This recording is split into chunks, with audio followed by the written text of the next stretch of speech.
In the brief history of combat jiu-jitsu, we've already been treated to incredible submissions, overtime classics and upsets, and impactful striking stoppages. Now, 2020 has arrived, and Combat Jiu-Jitsu Worlds hopes to lead the combat sports world into the new decade with the most real, the most exciting,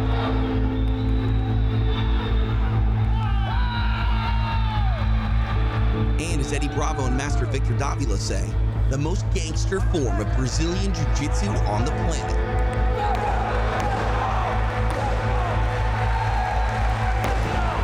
On Sunday, March 8th, the Featherweights take center stage as the CJJ mat hits the beautiful Orpheum Theater in downtown Los Angeles.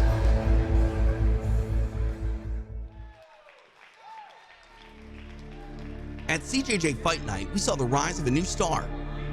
Showcasing his vicious, relentless palm striking skills, Richard Red Alarcon finished the night with his hand raised, securing his spot in the Combat Jiu-Jitsu World's Bantamweight Tournament. Tell us about how you feel about solidifying your status in that. I'm feeling pretty good right now. Everyone else at that tournament better watch out. Red's coming. Here we go. Richard Alarcon victorious tonight. Alarcon went head-to-head with top CJJ contenders like Sheridan Moran,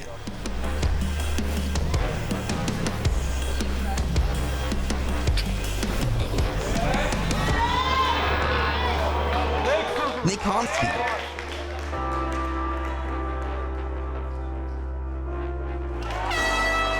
and Pablo Alfonso.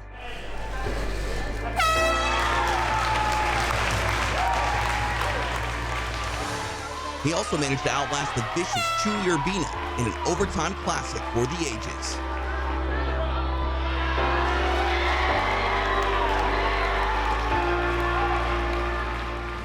In Irvine, California, Alarcon prepares with his camp as they look to continue their dominance in the world of combat jiu-jitsu.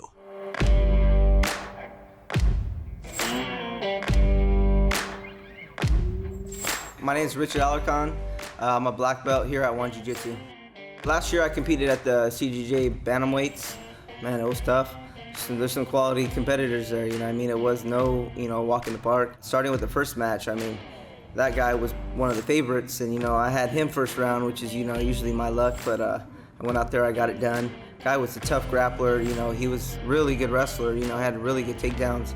Ended up edging him out. He's thinking about a Darce maybe right here. I started showing him the hands and opened him up, but I ended up finding a way to win. Hard left hands there by Alarcon. Obviously I always rely on my athleticism. I'm not always the strongest, but I usually rely on my speed, my agility, my endurance. I usually outcondition all my opponents, so that's what I relied on. And you start seeing the change in the tide.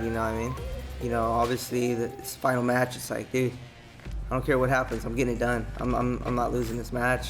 Went out there ready to rock and roll. Stay composed.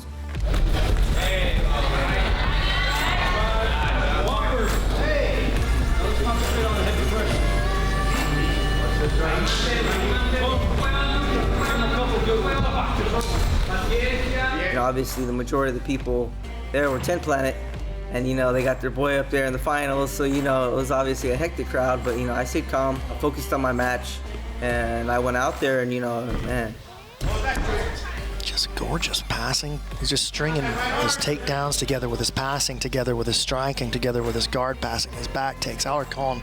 Chuy's a hell of a scrambler, He had some really good defensive moves, got out a lot of my stuff.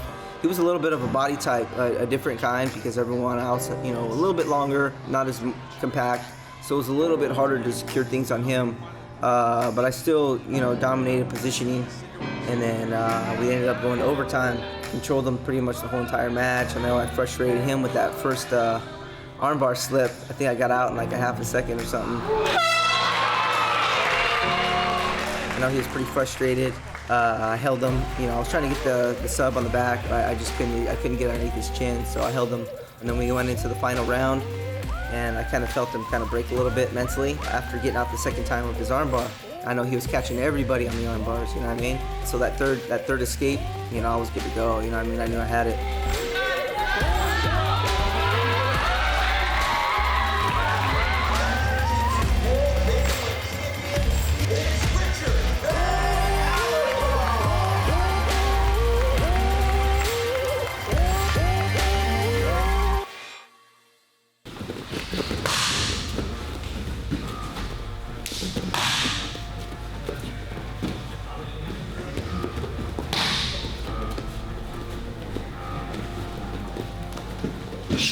I took to Jiva really quick. You know, we were very similar in our mindsets and, you know, our missions, you know what I mean?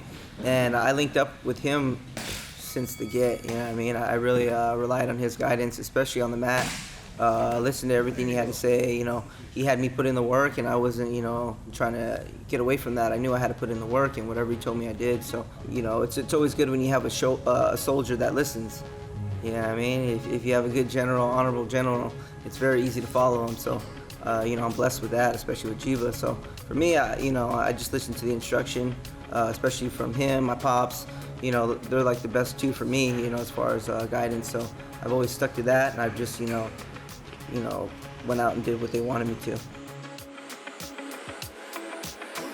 Yeah, we've been coming here, I believe, for about 7 years now. When he just had gotten out of the Citadel University, he came from Charleston, South Carolina, doing his wrestling, and we met Jiva over at Timoyama, and here we are with him to this day. Oh, he's looking strong. He's ready to go. He stays ready. This is kind of his forte, you know. Combat grappling is a gift that he received, I believe, from the Lord. That's what he's good at. So, you know, I think that this next fight is really going to show off his talent. Oh yeah, the kid's been tough ever since day one. So I knew we'd either get him into something positive or he'd find a negative. So that's how we're still in it to this day. I'd say that some people are good at MMA and some people are good at Jiu Jitsu, and for my son, he's kind of like right in between. Like, let's say MMA was an unlimited round, we probably would have stayed in MMA. But unfortunately, every 5 minutes they get a fresh restart. And so, you know, like here we are in the combat grappling where it's just consistent all the way through, and his skill set's shining. First started, I went into jiu-jitsu when I was really young. 7, I did that for a couple years, and then, you know, we just transitioned to wrestling at that point.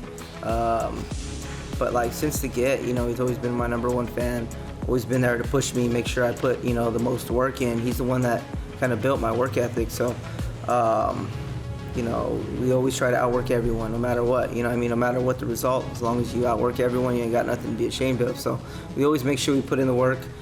He's always supported me, you know what I mean? Even through my ups and downs, I have some, you know, some bad moments, and he's always there to pick up all the pieces, you know what I mean? On the long car rides home, you know, the losses, everything, he's always been there for me, and, you know, I'm so blessed for that.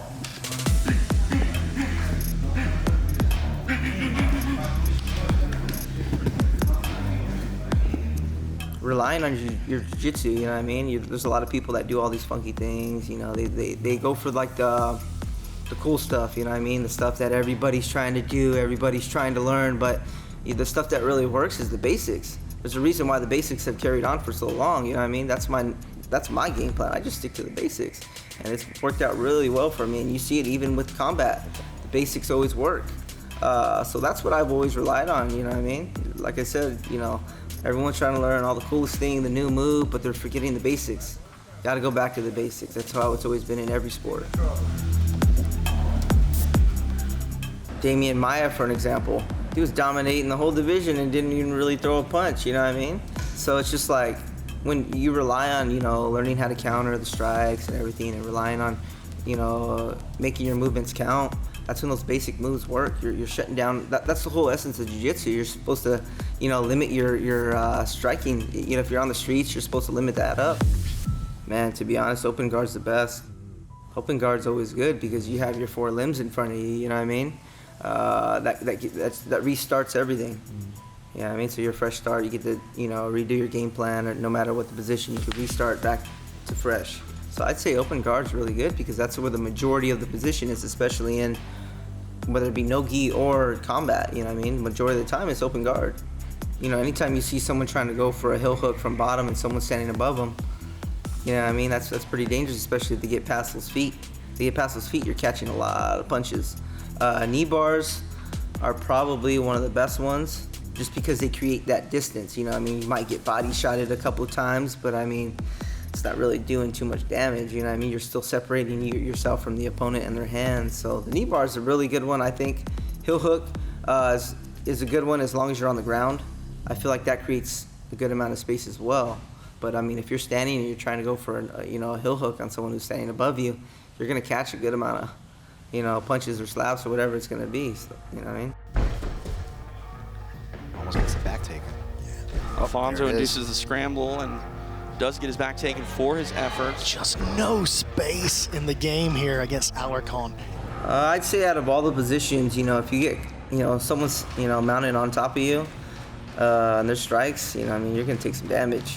Obviously, if you have your back turned, you can at least cover up a decent amount. If you're playing guard, you can still block with your hands. Open guard, you have your four limbs, but mount, you're relying on all that force coming down in your face, with your hands. You're going to eat a good amount of them. MMA, you're taking a lot more damage, a lot more pain to the joints. You're taking knees, kicks, elbows. There's a whole nother element to it. That's a lot of weapons. A lot of people get cut. They end up with concussions, all kinds of stuff. Combat, there's a limited amount of, cuts or concussions or anything that you hear about. So I'd say that's about the safest, and, it teaches you like some real life stuff out there. You throw a guard out there on the streets, someone's gonna come with some punches, at least you know how to block. It's the same simulation, same movement, so at least you're learning how to defend yourself on the streets. So I feel like that should definitely be an element that people add to their training and learning.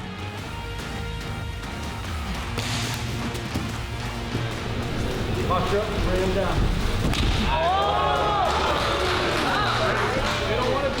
Yes, sir. Give him some more of that. Oh man, just look at my past film, my past footage. I'm gonna bring in the action. Obviously I'm gonna be the little guy out there, but I'm looking to bring that pace, and I'm still gonna be bringing these hands. So hope everyone's training for it. I know I am. I'm busting my butt out here. I'm gonna be bringing that cardio on these hands, and I'm gonna be creating some nice, scrambles out there. So it's gonna be a fun one. But we'll see what happens.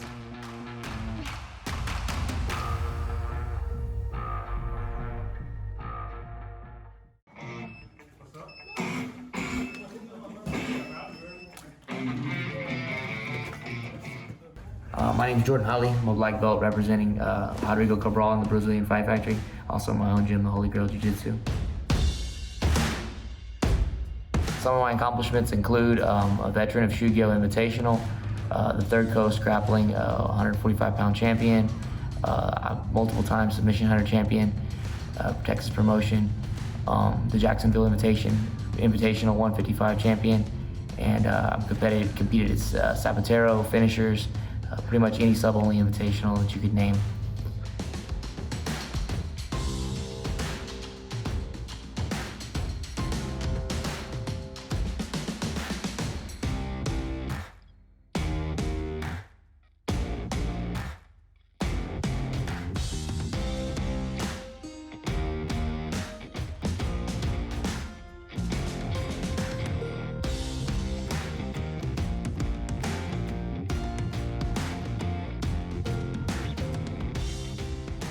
Strikes do change the nature of the game. I think that everything has to be kind of related to top position. You have to be very cognizant of strikes on the ground. Hanging out in half guard for a long time I think would be a negative thing from what I've seen. A lot of guys like to rest there and throw strikes. If you watch the UFC, you see a lot of guys hanging out and pinning their opponent in half guard, not really trying to pass, but just throwing strikes. I also think a bad position would be, I think what they're referring to is purgatory, which is where they're standing over the opponent throwing strikes. I think that that's definitely a negative position for the bottom person. So I think whatever you do, you can figure out how to use it to your own advantage. And we've seen several styles already play out in combat jiu-jitsu, but for sure, top's got the advantage.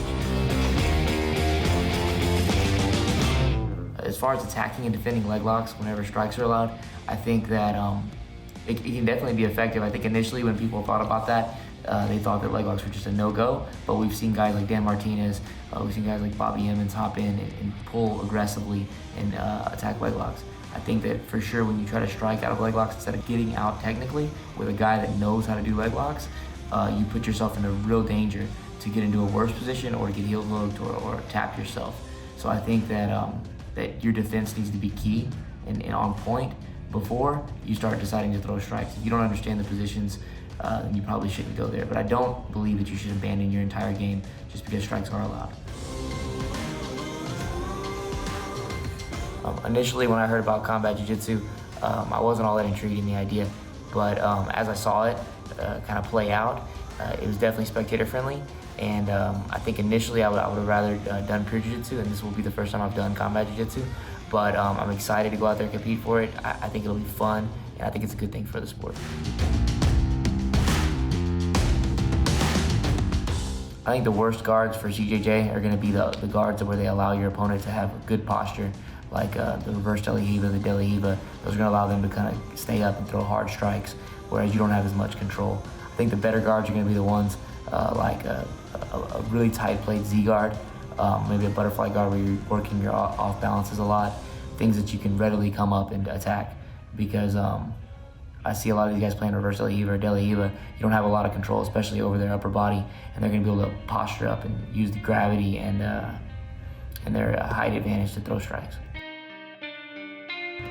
Pure BJJ guys should definitely focus on the top game. They should focus on their wrestling, defensively, offensively. That's the thing that a lot of jiu-jitsu guys don't focus on. They pull guard a lot, and sometimes they pull guard, they don't know how to sweep and come up, so that could be a problem. I think pure wrestlers need to focus more on definitely passing the guard and working on their bottom game, because you never know where it's going to go. You could get a guy that scrambles up and put you on your back, and then you're in a bad position. You don't know how to play your guard very well. So I think that everybody that's invited to a tournament like this is going to be able to play both sides of the coin, and it'll come down to that. So.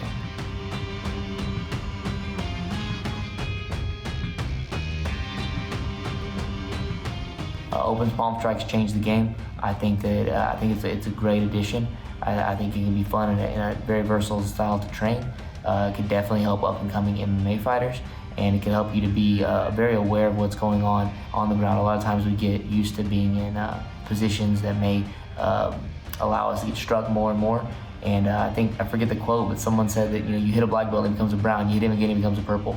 And it's very true that we started training it, and you see guys that have really good guards that are hard to pass, and when you introduce the striking aspect, it starts to shell them up, and they start to be a lot easier to deal with. So it's exciting, and it's something that I'm ready to do. For CJJ as a sport to grow, we just need more people to tune in. I think that it's tough because you got to get blood work, and you have to get a lot of things done that you wouldn't normally have to do at a grappling tournament. It's more in line with MMA. So I think that more states getting behind it and understanding it will start to expand it as a sport, and more guys willing to go out there and test themselves in that style will definitely expand CJJ.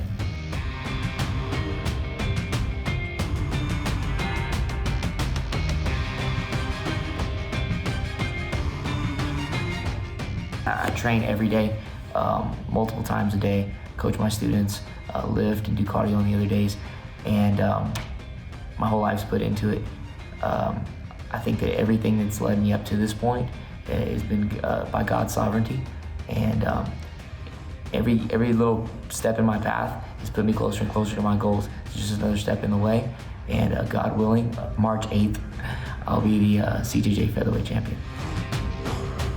I'm very grateful to be able to compete at Combat Jiu-Jitsu Worlds. Very excited. It's always been a dream of mine to be on EBI and to compete for everybody out there in California. I'm really stoked, so really excited to get out there. At the CJJ Featherweight, you can expect me to keep going forward to attack, whether it be with palm strikes, whether it be with passing the guard, attacking leg locks. I only have one style, that's just to push the pace. I like to break my opponents, and I like to get in the mix. I don't like to play the rules very much, and you're gonna see domination from me.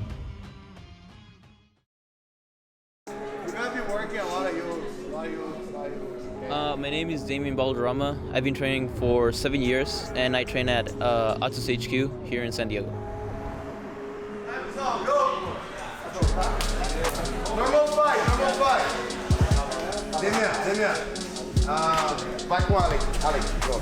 I used to do catch wrestling before. That consisted also of fighting MMA. After a while, those classes were unavailable, and then Jiu-Jitsu was brought into the initial school where I was at. It was called Entrim. After a while, my head coach back then came to Atos, and then he told me, hey, this is a very good academy. I think you should come by. I came by, and I just loved the place and decided to cross-train for a while until I decided to finally move over here.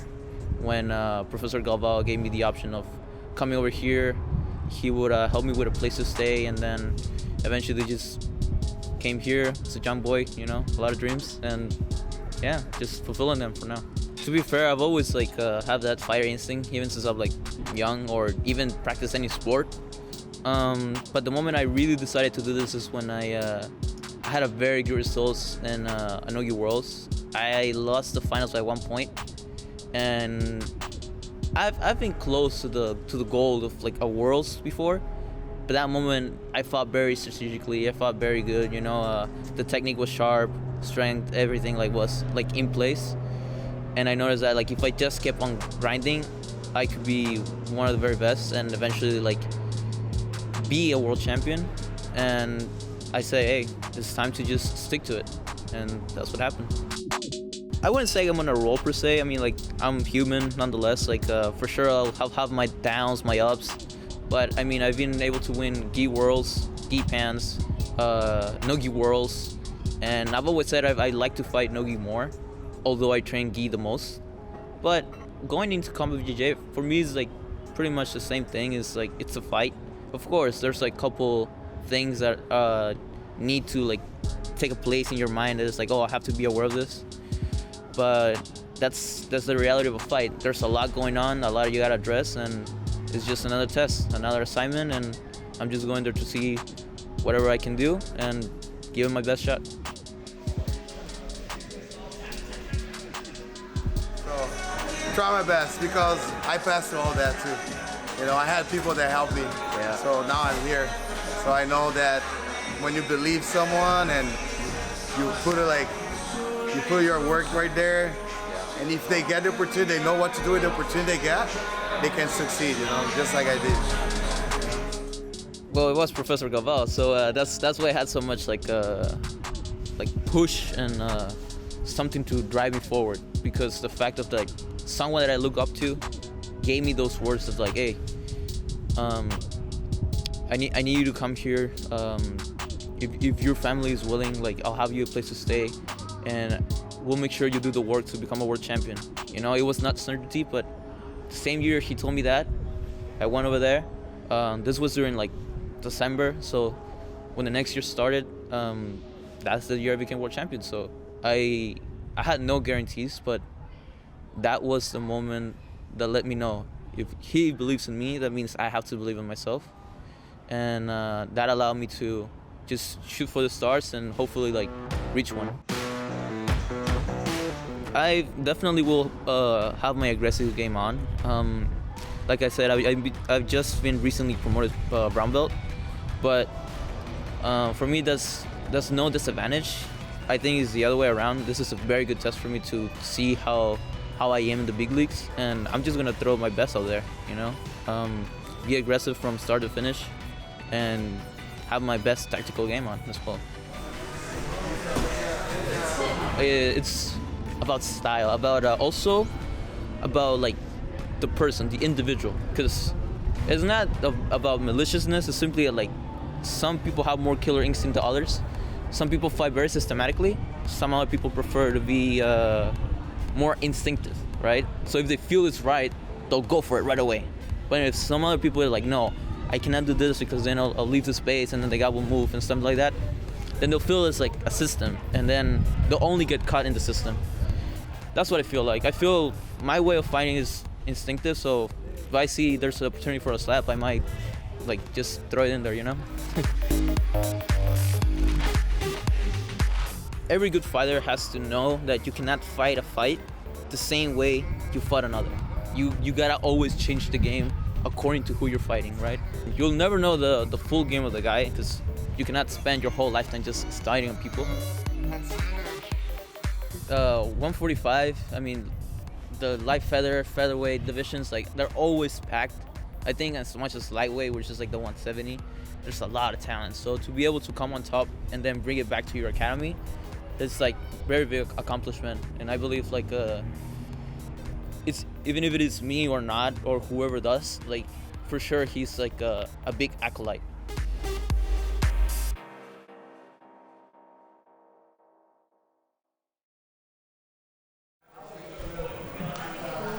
I really wasn't thinking about doing combat jiu-jitsu ever, and then I saw my team getting into it, and then I want to help them get ready for it, so I started doing it quite a bit.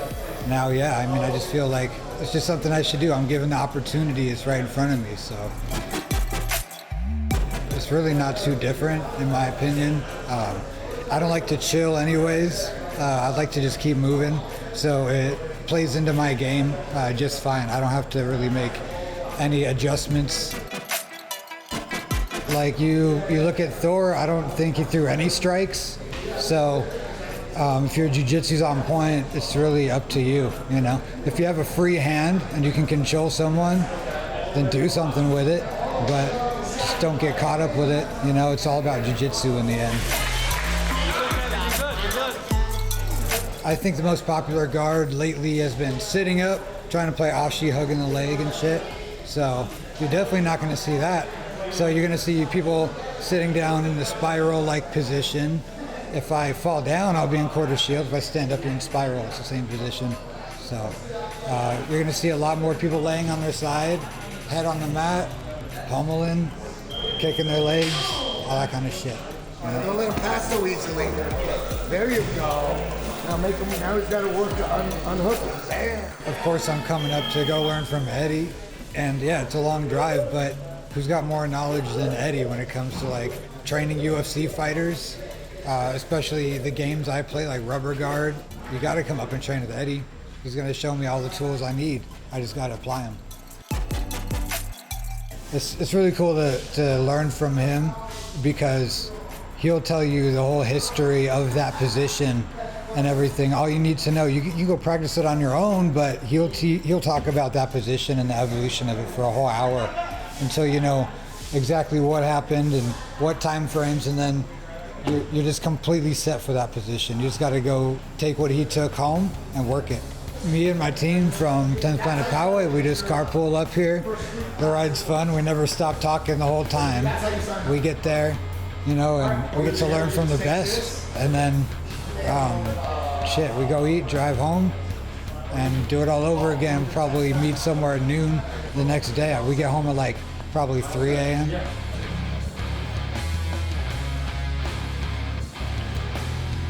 Tell him everything I'm trying to do. He can now stuff it, and now I have to evolve my game to cut through and get him again, see if it happens.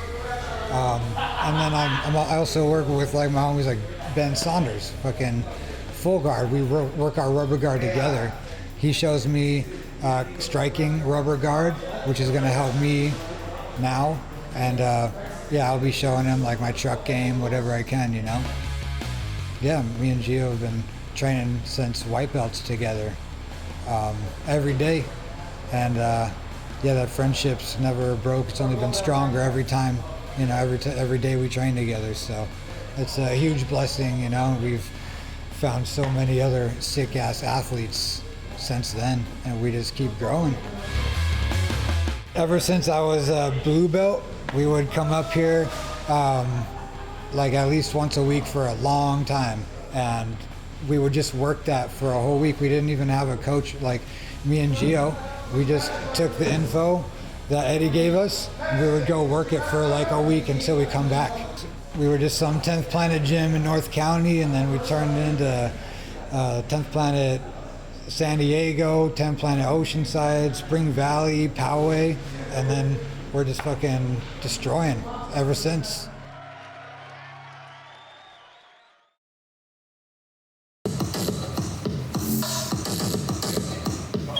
My name's James Partridge. I'm a black belt representing Brothers Jiu-Jitsu and Triton Fight Center in Tulsa, Oklahoma. Getting invited to Combat Jiu-Jitsu Worlds is probably my biggest accomplishment in Jiu-Jitsu. I'm very excited. My initial thoughts with CJJ training was that it was going to be hard, but now that I'm getting into it, it's just tightened my game up, and I wouldn't necessarily say that it's harder, it's just a different game.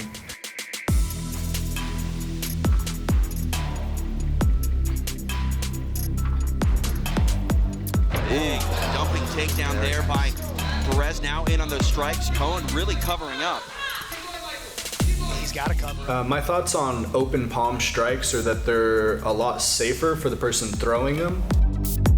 That's kind of the idea behind the gentle art of jiu-jitsu, is that it's gentle on you and you can still hurt the person that you're going with. So instead of punching somebody and breaking your hand, you strike them with your palm, and they're still gonna have to deal with the damage, but you don't.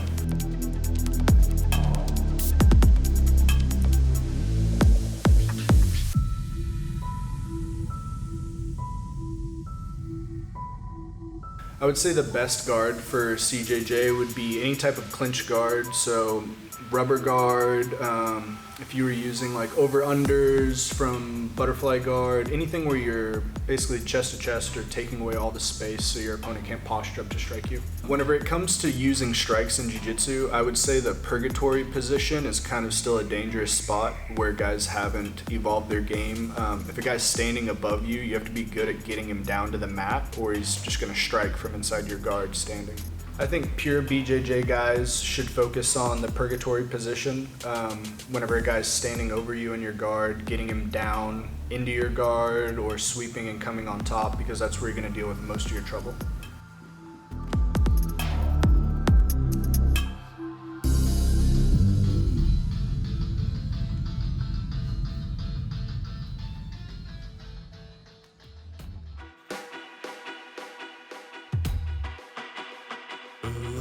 I think whenever it comes to leg locks with strikes, if you're trying to strike while you're being leg locked, you're not fighting the hands. So you could see some guys trying to defend leg locks with strikes and get finished, or you could see some guys going for leg locks and get smashed out. Man, winning the Jiu-Jitsu World Featherweight title would be amazing. This type of thing has been a goal of mine for a while. At CJJ Worlds, you can expect me to be pushing the pace, trying to get the submission, and if I can't find the sub, I'm going to strike to open it up. I believe I have what it takes to be a champion strictly because of the people that I'm training with now and the way that they're pushing me to be better every day. There's no easy days here.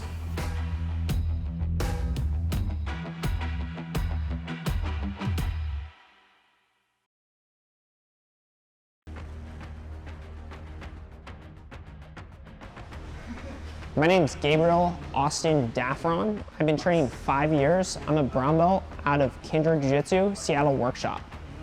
Some of my accomplishments in Jiu-Jitsu have been competing in events such as finishers, sub-only, ultimate mat warriors, and combat Jiu-Jitsu worlds. Ooh, he gets in deep. That is not great for Benetti. That is a deep, deep entry. He's working on that. There it is, and he's done! Gabriel Daffron! I'd have to say, I don't believe there's a best or worst here. It's individuals with skill sets. So either you suck or you're good at those guards. I don't think combat jiu-jitsu will necessarily change your ability to play any which guard. I believe combat jiu-jitsu is a bridge between mixed martial arts and jiu-jitsu, where it's a nice in-between, where if you have a guy maybe who's a little bit tentative to hop into a full combat scenario, combat jiu-jitsu would be a nice in-between for that jiu-jitsu practitioner. A guy with that type of skill set can maybe see how much he's getting hit on the ground. So it's a nice bridge to kind of close the gap between the jiu-jitsu here and then mixed martial arts over here, where anything goes. You have in the middle is the combat jiu-jitsu. Combat jiu-jitsu, it's a nice mix-up between boxing, kickboxing, and perhaps mixed martial arts fights, where you can put in a combat jiu-jitsu match into a fight card. A lot of times promoters are a little bit hesitant to throw in a jiu-jitsu match, but if you add in the combat jiu-jitsu, it's another story. On the shoulder here. Yeah, rotate it. Boom. Now you're just holding your transition of choice of your triangle. Nice. Set the hook. We're on our Recently, I was injured.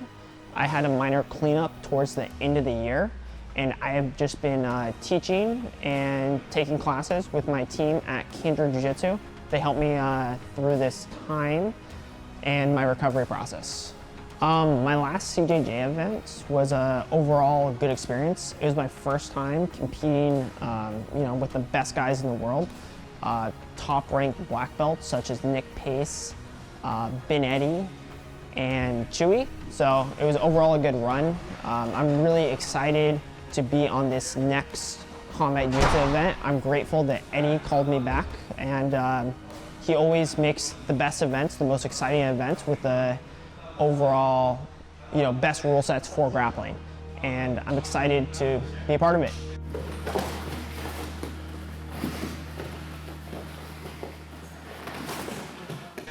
As I started training combat jiu-jitsu, my initial worry was, of course, getting slapped in the face. As I trained in combat jiu-jitsu, they remained the same. Let's try to avoid a TKO at all costs.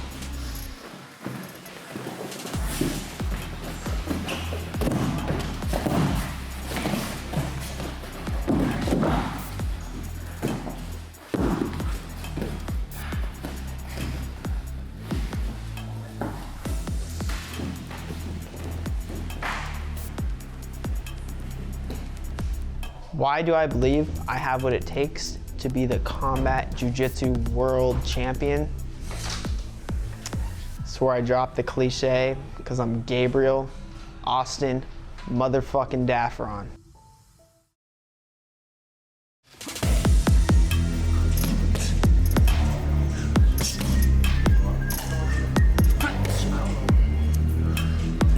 My name is Eddie Fyvie. I'm a third-degree black belt under Ricardo Almeida, and I represent Eddie Fyvie Jiu-Jitsu Academy. I'm really excited to be at Combat Jiu-Jitsu World. I feel like it's something that throughout my career, I've always loved sport jiu-jitsu and MMA, and I feel like this is a happy medium between the two, and it's a lot easier for me to do later in life.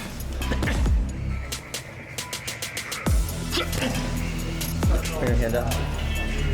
Here, tell me go. Pull this.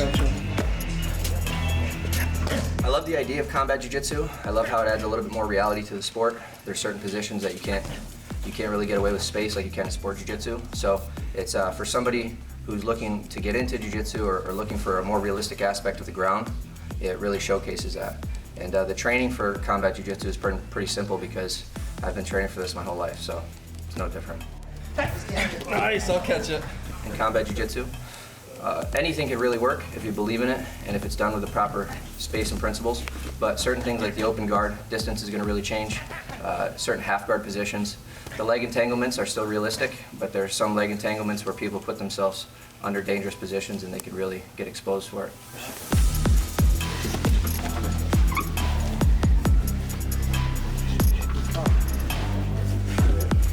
The best guard for any jiu-jitsu style is closed guard. There's no argument with it. So, and the best guard is the most versatile guard. So, I mean, closed guard is the most controlled, it's the most stable, it's top of the list. But then from there, it really depends on the space that your opponent gives you.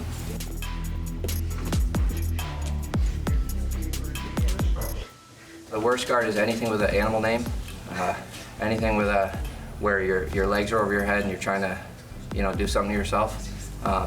Those are the worst guards. Now sits back looking for a leg. Once again, you see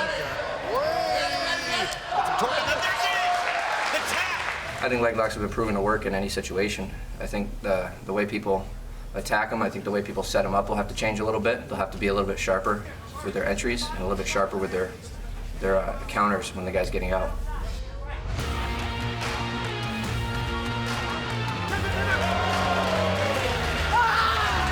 Pure jiu-jitsu competitors should be focusing on self-defense jiu-jitsu from the beginning anyway, so maybe restart and start over.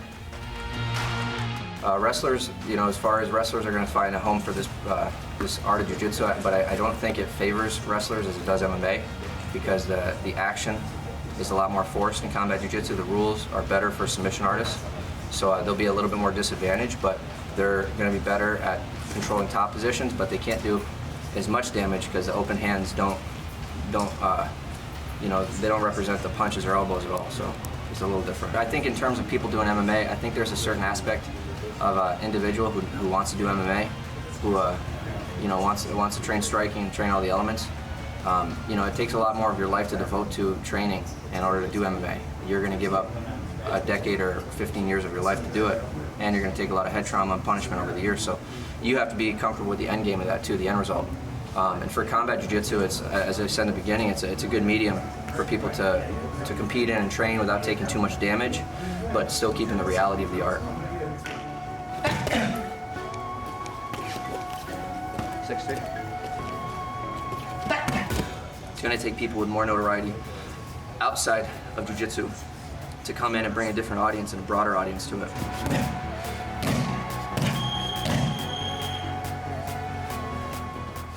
I think open palm strikes are great. I'm from New York, so for about, when I first started, for the first part of my jiu-jitsu life, for about 8 years, MMA was illegal, so all the events were with open hands. So from watching the early days of Pancrase to training that, to helping guys train for fights, to knocking people out in the street with open hands, it's just open hand strikes work. So it's really no difference, and I think I'm definitely going to be the first guy to, without a doubt, knock somebody out cold with an open hand palm strike in combat jiu-jitsu.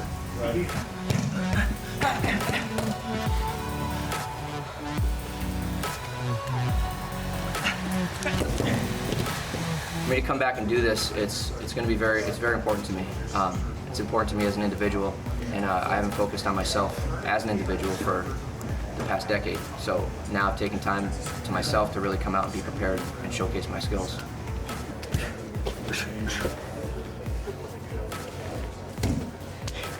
I have what it takes to be the champion because I've been doing this for 2/3 of my life. I've been fighting and doing jiu-jitsu since I was 10 years old. I'm 32 now. I'm from the street to the cage here, training and fighting with the best guys in the world in the cage. So, this is what I do. So this is my life. This is who I am.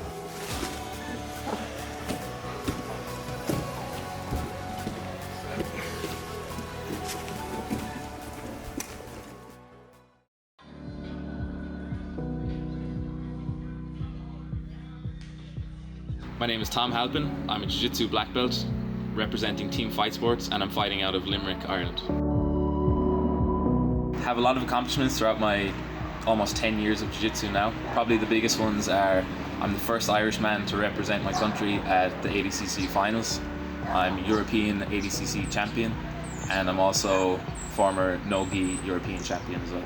But I think even though I have a lot of accomplishments in tournaments, probably my biggest accomplishment is just representing the exciting style of jiu-jitsu that I like. And I think all but maybe one of my black belt matches that I've won have been by submission, so hopefully I'll be able to continue that trend into the future as well. I think my game will translate very well actually, because my style is very much based around submissions, both attacking and defending.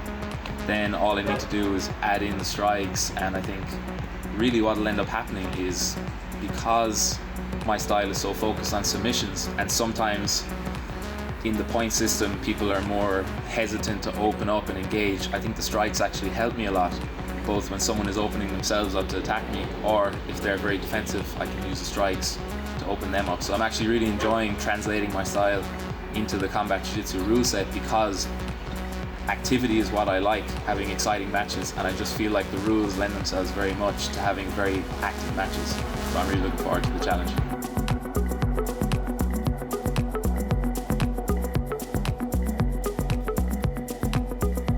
I was very excited to get invited because I've seen some of my teammates in the past, like Wagner Rocha, do very well, and I've done a lot of training with him, and I feel like I have similar kind of game and style that I can, just that I'll be able to apply it as well. I learned a lot from him, because I take a lot of pride in coming from, a small city in Ireland and not that much jiu-jitsu around the place, especially when I was younger. So getting to kind of put, it's like I'm shining a light on the city in Ireland and just showing that our jiu-jitsu is good over here. I feel like we train a lot different than some of the people in Brazil and America.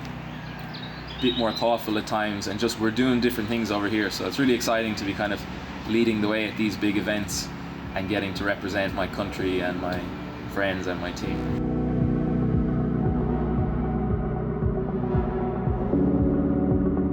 Coming from Ireland, when you're younger, we're always training slaps. Your family is slapping you, your friends in schools are slapping you, the girls are slapping you. I've been slapped hundreds of times when I was growing up before I even started jiu-jitsu. So now I get to kind of put my childhood together with my jiu-jitsu career, and I'm really looking forward now to unleashing the ultimate beast of myself. But honestly, I don't think it's going to change the game too much. I already have a very active style, and I think the slaps just make the pace even higher. You can't rest when you're either on top or bottom. So I'm really looking forward to putting all those parts of my game together and slapping the head off a few lads. For this event, It seems like the best lineup for any event so far. You have a lot of exciting grapplers. It's on UFC Fight Pass, which is really popular all around the world. I have people asking me about UFC Fight Pass and the different events that they have on there. People who I know that don't even train. So I think that's a great start. And I think when you combine that then with the high-level athletes and having it in a lot of locations, I think it can really help grow the sport as well. Win, lose or draw, it's always going to be a great show. But this time I'm really expecting that my game will really shine through and I'll be coming for the win. If you're from Ireland, you know we just have that fighting spirit in us. Yeah, sometimes when I'm training and competing, sometimes I'm too relaxed. But I feel like the slaps, in a way, they'll kind of light that fire under me and give me that aggression that I need. And yeah, I'm really looking forward to doing it now and just representing my country, my friends, and just going out there winning another big event for all the people that believe in me. So yeah, it's going to be good.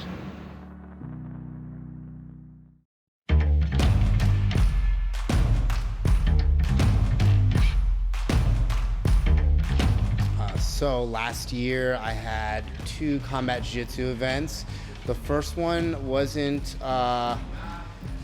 wasn't as expected or how I wanted to go. I mean, that's just competing in general. But it was a little getting used to with the whole slapping with rolling. You know, I've done sport jiu-jitsu and I've also done MMA. So it's kind of hard to find that middle ground. But when I was invited on a 6-hour notice for the second event that I did, I felt like I did a lot better that time. A lot more comfortable, a lot more used to it. Even though I was on 6 hours notice, I was ready to go, and I felt like I gave a way better showing than I did the previous time. I'm always down when I'm able and healthy, on weight especially, I'm always down. I figure, this is the life we chose and might as well make the most of it. So get after it 100%. Martial arts and jiu-jitsu specifically, it's everything, especially to me in the past few years, and when we start out from a white to, and then get promoted all the way to black, you have separate lives away from jiu-jitsu. But I think since I moved to San Diego, moved back in 2013, and had some things going on, during that time, but still always down. Still did, the first few EBIs, and more recently, I just said, I told myself I want to make this a full-time thing. It's my job, it's my life, it's my passion, and I'm living the jiu-jitsu dream. I think if the person has solid jiu-jitsu and, and gets touched up in training a little bit, to keep it realistic, I think if you have solid jiu-jitsu, it's going to show in the event, in the performance. I think if you try to keep it more striking base, that's what you're going for, I think you're going to get caught. So, I think, I believe there's a good, balance in the striking and the grappling, but overall, if you have solid jiu-jitsu, you have a very dominant game where you're dangerous in every position, I think that's going to have the edge ultimately. I mean, not saying that an MMA guy wouldn't, have a good chance. I just feel like this is, it's mostly jiu-jitsu. It's on the ground. So, I think the guy with the best jiu-jitsu is going to, take it like we've seen before. To live the San Diego jiu-jitsu dream, you have to have a side job. And mine for 4 years was working downtown as a security guard. So there were a few security guards that got hired that were, training here. And there were actually 2 of them taking the class tonight. And they're all from different parts of the States. And, and it's been a dream for me to come and train here and to be able to do it full time. And I was finally able to make it happen, in the past year. But with them, they inspired me in the sense that these people decided to drop their regular lives in whatever part of the country they were in, probably a plushy, plushy lifestyle or a good job, and they sacrifice just to come here. And I'm like, man, they've done it. They did it, and they came from wherever else in the States. And I've been here in San Diego. Let's just do it. Let's just pull the trigger and make it happen. Like, these people are making their dream happen. I should as well. I mean, they can make the sacrifice. I'll do it too.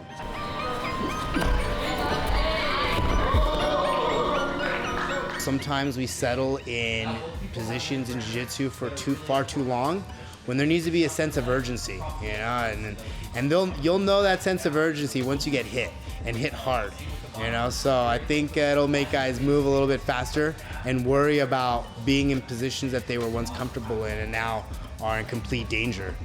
So I think once they get touched up, and you know, I think they'll make them move more and move out of regular positions. If you're going to a CJJ event where there are sport jiu-jitsu players and you're an MMA guy, I think you need to up your sport jiu-jitsu training to a T. You know, he'd have to be on point, you know, be, you know, in deep practices like we are here, you know, where he's having to deal with every type of jiu-jitsu situation, I would say, because MMA guys aren't, you know, they don't focus on that too much. And I know, because I fought professionally, and usually when we do our ground and pound, we don't mess around with too much of the sports stuff, you know. It's like not very necessary, you know.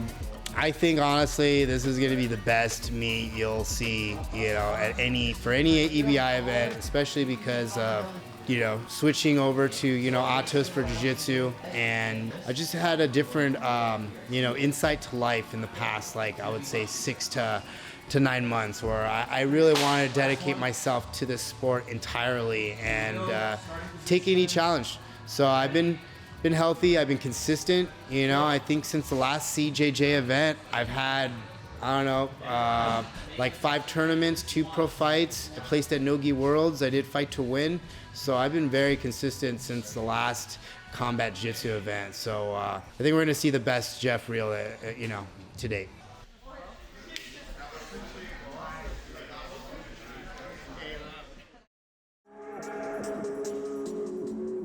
My name is Elias Anderson, and I'm representing Lowell Anderson Jiu-Jitsu.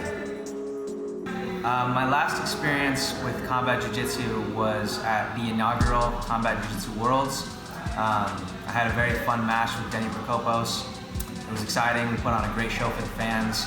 I thought that the overall event was just very fun to be a part of, and I'm glad I got the invite. My brother got to compete on the card as well with me, and we had a blast. It was a really cool experience. You know, right away, I was interested in it. I wanted to be a part of it. I reached out to Eddie Bravo, and I said, man, you gotta get me on there. You gotta get me on. I'll face anybody, anyone, anywhere, anytime. I feel very fortunate to compete at Combat Jiu-Jitsu Worlds for the second time, this time for the featherweight title. And yeah, I'm really looking forward to getting on the mats and being a part of a stacked card. And now I've been able to focus more on the hybrid itself, what techniques I needed to implement, and I think that you're going to see an entirely different game, an entirely different beast.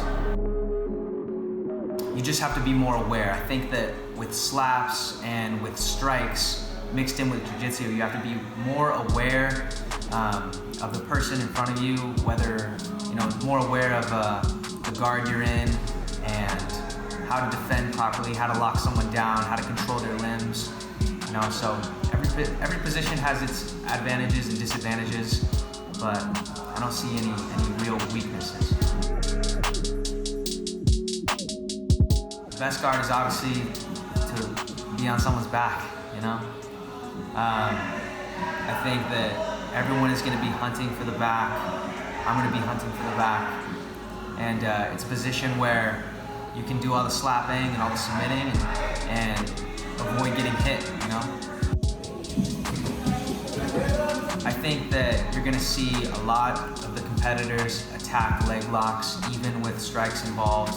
I think that they're just as dangerous. Someone who is focusing on striking needs to be very aware of their legs. You know, I think with the talent in this bracket, in this tournament, you know, people aren't going to shy away from the leg locks. And, you know, you better be prepared. You better be prepared. We all should be. Obviously, just need to focus on, you know, the self-defense aspect. Where you need to place your hands and how to move your head in order so you don't get hit. You know, if a wrestler's going to come in to combat jiu-jitsu, they might have success, you know, in the standing portion. They might be able to stay on top and slap, stall a little bit, maybe work a pass. But ultimately, you know, you're going to need to acquire the tools for, you know, success via submission. So any wrestler wanting to do combat jiu-jitsu, just focus on increasing your submission arsenal and your overall understanding of the sport. While a lot of people don't want to take a shin to the head, a knee, an elbow, you know, I think combat jiu-jitsu is a really fun hybrid for people who are interested in MMA and people that are already involved in jiu-jitsu. You know, I think it takes a beautiful and dangerous sport that jiu-jitsu is and just adds a fun element to it, something more exciting, something that, you know, people really want to see, something that creates exciting matches, you know, for the fans. Just continue putting, you know, great brackets together, continue stacking the divisions with athletes that are willing to go in there and implement their game, go for the finish, you know, please the crowd. I think that Eddie Bravo and the whole team with EBI are doing a great job promoting the sport and, you know, creating really exciting events for the fans.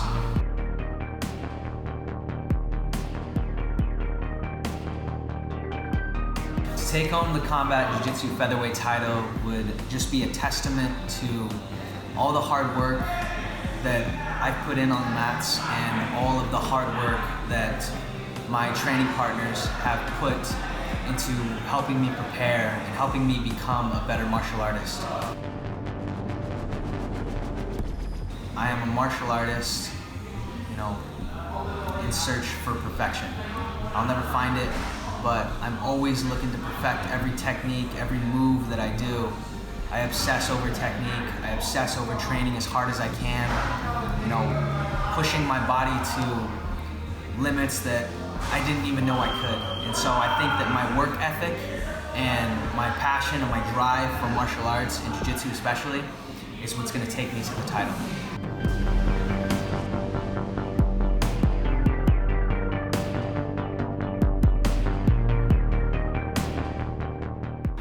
This event is going to be awesome. I think you have a bunch of talented individuals, hardworking jiu-jitsu competitors, and I think it's going to be fireworks. The upcoming featherweight bracket will also include familiar names.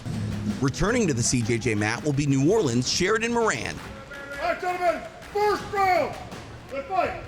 Let's fight. Let's go. Moran is no stranger to the CJJ stage, and he looked to turn up the heat with his relentless pace against any featherweight that stands in his way.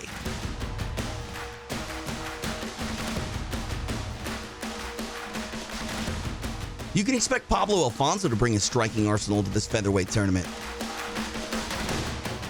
You know, like these guys are behind this sport. These guys are going to war now. Now, with CJJ experience on his side, he and his team at Warrior Camp get ready for a night of high-paced jiu-jitsu. Ooh, he's flat now. Yeah, very tapped. Nicely done. 10 seconds. Pablo Alfonso.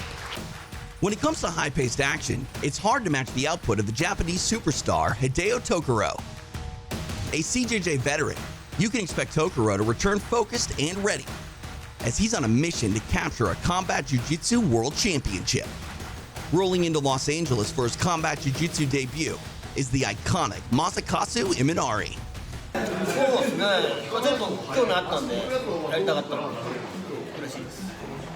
Beautiful, right there. Beautiful triangle with that.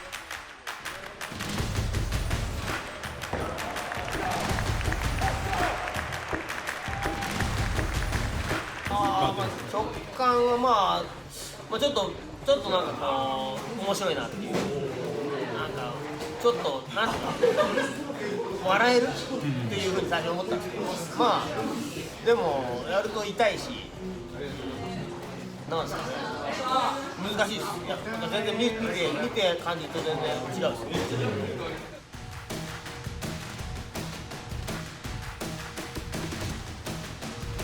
締めるが一番危ないんじゃないですか。死んじゃうから。まあやればちょっと違うことが分かると思うんですよね。まあこういうちょっとこのパンチの距離とこれの距離違うし、こういうのもないし、裏側で叩くこともないから、これはもうMMAの一環というか、これはこのコンバットエースっていうルールのものでしかないという思うんですよね。まあ似てる部分はあるんですけど、でも違うっす。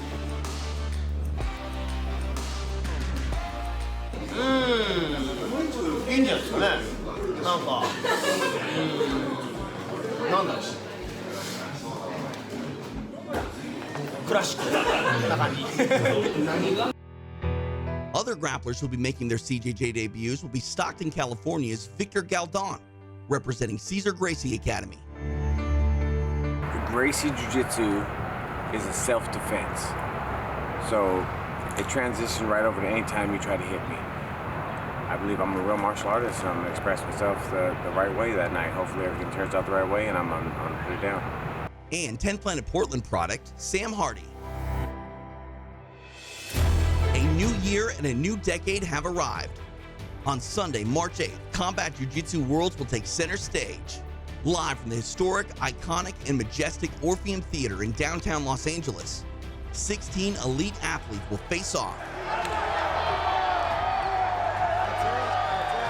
Striking, grappling, and fighting for their opportunity to become the first ever CJJ King at 145 pounds. Live and exclusively on UFC Fight Pass, it's Combat Jiu-Jitsu Worlds 2020, the Featherweights.